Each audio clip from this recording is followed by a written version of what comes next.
Oke, selamat pagi siswa kelas 5. Sebelum kita mulai pembelajaran di hari ini, marilah kita berdoa. Demi nama Bapa dan Putra dan Roh Kudus. Amin. Kami bersyukur kepadamu, Yesus yang baik hati. Oleh karena kasih setiamu, sampai saat ini kami boleh ada, kami sehat, kami bisa bernapas, kami boleh bermain dengan baik. Kami percaya semua karena kasih daripada Engkau. Di saat ini kami akan belajar, kami minta Yesus, Engkau yang punya akal, hikmat, dan kepandaian, kiranya tetap menyertai dan memberkati kami. Demi Yesus Kristus, perantara kami. Amin. Dalam nama Bapa dan Putra dan Roh Kudus. Amin. Oke, selamat pagi. Kelas 5. Di pagi ini, Bu Guru bersyukur. Bu Guru yakin bahwa kabar kalian baik-baik dan Ibu Guru juga. Sekarang kita akan masuk ke tema 2. Dan di hari ini, hari Rabu, tentunya kita akan membahas tentang di muatan IPA. Materi kita di hari ini tentang sistem pernapasan hewan dan alat pernapasan pada manusia, serta fungsinya. Seperti itu ya. Oke, kemudian ini adalah pembelajaran kita yang ke-9. Jadi pembelajaran 1-8 itu ada di tema 1, kita sudah lalui. Dan di hari ini adalah pembelajaran 9, merupakan pembelajaran awal dari tema 2. Yang punya buku pena 5A, kalian bisa lihat di halaman 79 sampai halaman 81. Sekali lagi, kalian bisa lihat. Yang punya buku, nanti di akhir video kalian bisa lihat kembali. Seperti itu ya. Intinya bahwa kalian boleh buka di halaman 79 sampai 81. Ya, kita akan masuk ke pembahasan pertama. Pernapasan hewan. Oke, di sini adalah cacing. Cacing bernapas dengan permukaan kulitnya. Kulit cacing ini. Jadi cacing ini bernapas dengan kulit. Oke. Permukaan kulit tersebut membantu pertukaran oksigen dan karbon dioksida. Jadi ini kan kulitnya basah dan berlendir, iya toh? Cacing itu kan kulitnya basah kayak berlendir. Jadi situlah ada pertukaran gas oksigen dan karbon dioksida. Kita pindah kepada serangga. Oke, serangga bernapas dengan trakea. Jangan dilupakan ya. Trakea. Oke, trakea itu merupakan saluran halus yang bercabang dan tersebar di seluruh tubuh serangga.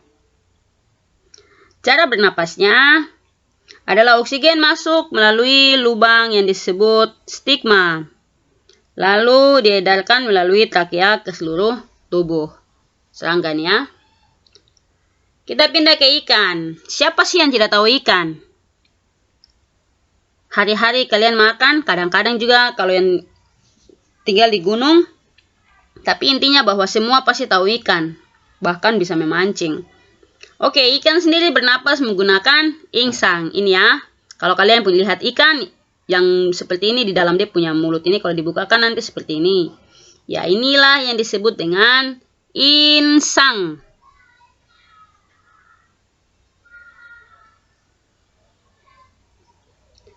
Oke. Kita lanjut. Yang berikut 4 ada amfibi. Katak. Amfibi bernapas dengan paru-paru dan kulit. Pada fase berudu, ini yang kecil-kecil ini, katak bernapas menggunakan insang. Jadi kan ada tahapan-tahapan, toh kita sudah belajar kemarin. Jadi perubahan-perubahan dari bentuk hewan, belalang itu bagaimana, katak itu bagaimana. Jadi pada fase perubahan katak yang berudu ini, dia akan bernapas menggunakan insang. Jadi nanti kalau sudah besar seperti ini, baru dia akan menggunakan paru-paru dan kulit. Kalau kamu tanya kenapa bisa berubah, itu sudah mujizat dari Tuhan. Kecilnya pakai insang, besarnya dari paru-paru dan kulit. Itu adalah kuasa dari Tuhan, keajaiban ciptaan Tuhan. Kita lanjut.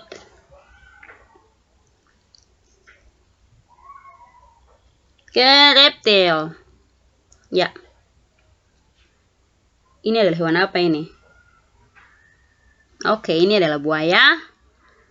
Reptil bernapas dengan paru-paru.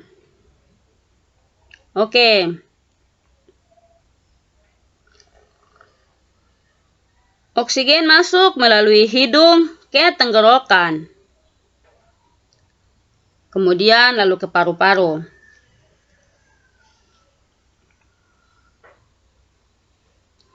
Ya, jadi ini seperti buaya, kemudian ada juga penyu, kemudian kura-kura.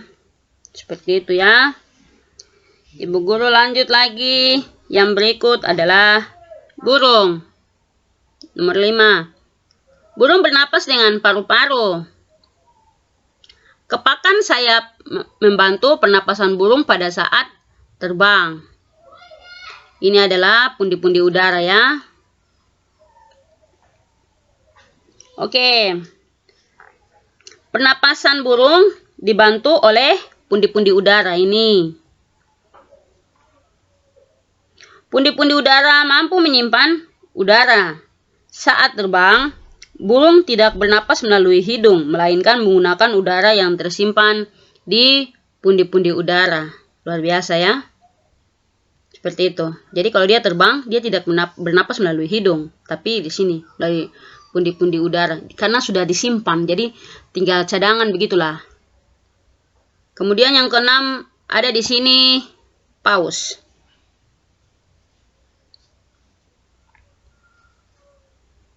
Ya. Mamalia bernapas dengan paru-paru.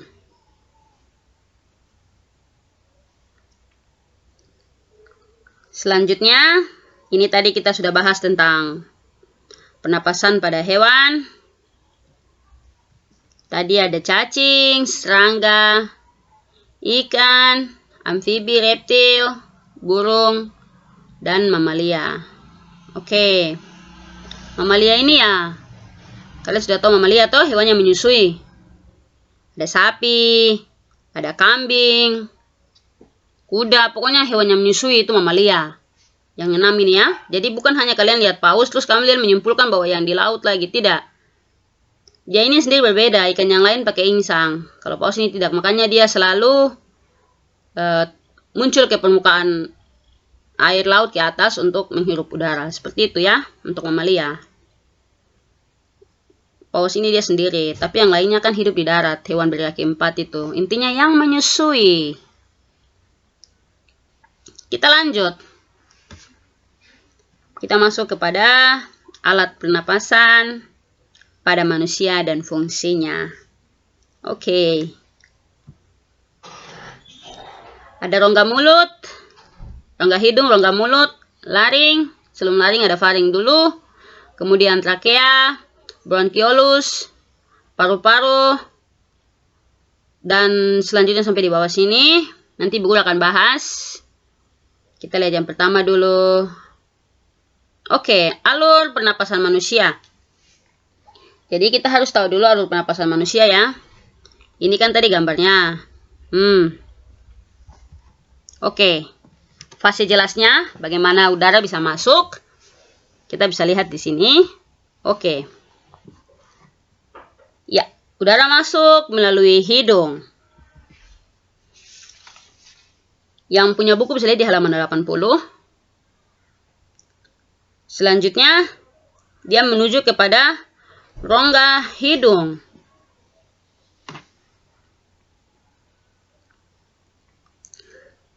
Setelah dari rongga hidung, dia menuju kepada trakea. Dari trakea, dia menuju lagi kepada bronkus. Setelah dari bronkus, lanjutnya ke paru-paru. Nanti setelah dari paru-paru, Dalam paru-paru itu sendiri nanti ada 3, ada bronkus, bronchilius, dan alveolus. Di paru-paru sini ya. Ya nanti sebagai tempat pertukaran antara oksigen dan karbon dioksida di paru-paru ini, tempatnya itu bernama alveolus. Jadi jangan lupa ya, kalau di paru-paru, yang tempatnya paru-paru itu kan besar. Maksudnya ada bagian-bagiannya lagi. Dalam paru-paru itu yang nanti bertugas untuk sebagai tempat untuk tukar oksigen dengan karbon dioksida itu alveolus. Seperti itu ya. Di paru-paru sini. Ini ada 3 bagian di sini. Tapi secara keseluruhan merupakan paru-paru. Jadi jangan kalian lupakan dia punya alurnya ini seperti ini, adalah alur singkat. Nanti semakin kalian besar, SMA pasti nanti ada dia punya alur yang lebih jelasnya lagi. Tapi untuk saat ini cukup kalian mengetahui alur umumnya seperti ini. Mulai dari hidung menuju rongga hidung, udara yang masuk dari hidung toh. Kemudian ke sini, selanjutnya ke trakea. Dari trakea menuju bronkus, selanjutnya ke paru-paru. Nanti dia baku tukar di alveolus, kemudian dia balik lagi dari situ, kembali lagi ke bronkus, kembali ke trakea, kemudian dari sini terus dia keluar lagi, seperti itu. Jadi seperti itu ya. Kita lanjut. Oke, ini adalah fungsi, tadi Bagus sudah bahas di sini. Ini adalah fungsi dari masing-masing. Ya. Hidung berfungsi sebagai penyaring debu atau kotoran yang berasal dari udara serta penyesuaian suhu. Itu fungsi dari hidung. Penyaring debu toh, artinya bahwa kalian punya bulu-bulu hidung itu. Ya biasanya guru bilang toh, yang Tuhan sudah ciptakan itu ada fungsinya. Contoh, alis mata. Itu kan fungsinya kalau hujan, itu jangan air hujan untuk kita mandi, air langsung dilucur terus, atau kita bermain keringat, langsung keringat masuk ke mata. Tapi fungsi alis mata ini kan supaya dia tak ada itu air hujan. Makanya yang cukur-cukur alis, kalian lihat ada orang yang kasih bersih alis. Seharusnya dia tidak tahu fungsi dari alis ya. Kemudian hidung, ada bulu hidung yang di dalam, kemudian dia kasih bersih. Padahal bulu hidung di dalam kita punya hidung kan ada bulu-bulunya. Itu dibiarkan supaya sebagai tempat penyaring kotoran, debu.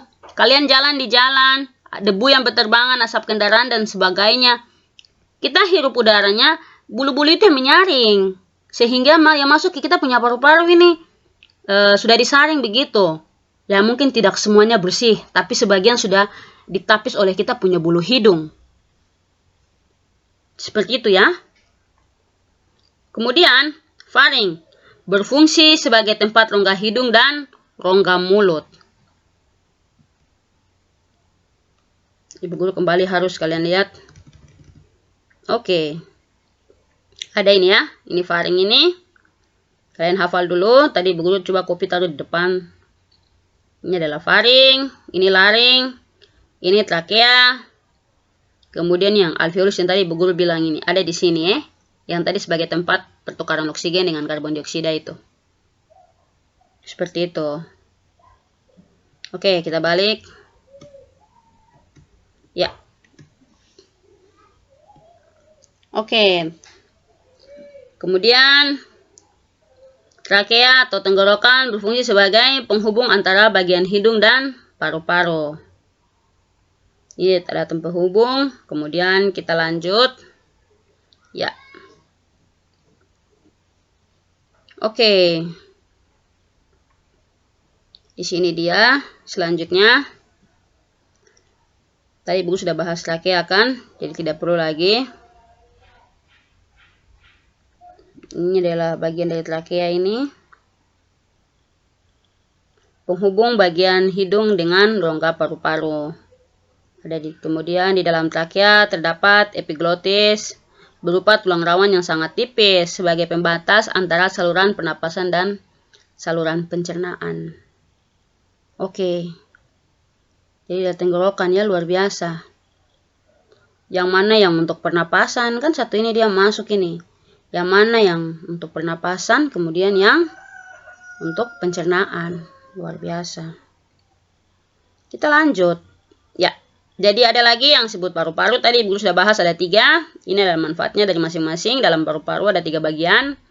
Yang pertama merupakan bronkus, adalah batang tenggorokan bercabang. Bercabang dua yang menuju paru-paru kanan dan kiri.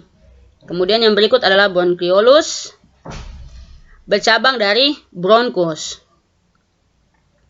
Percabangan, jadi dia mulai cabang dari sini.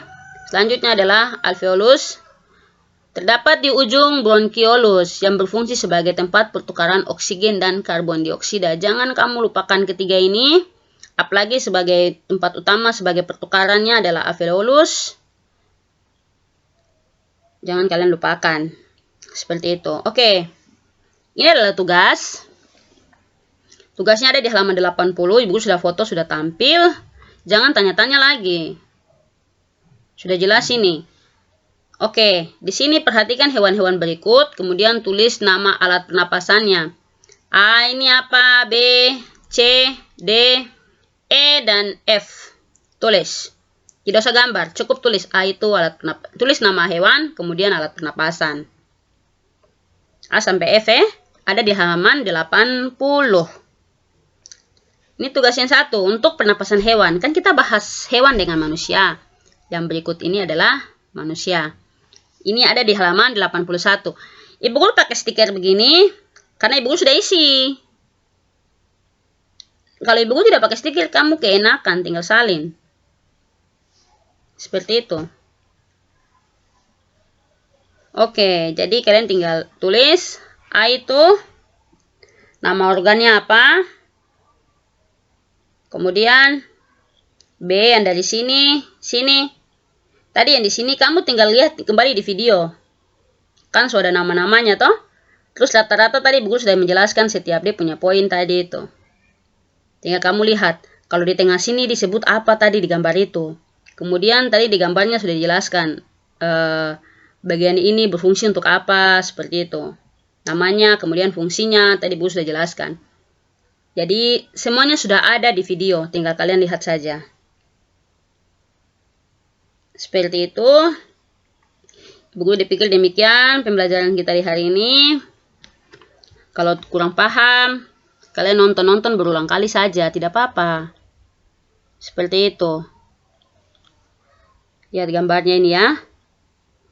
Kan ada tadi di sini.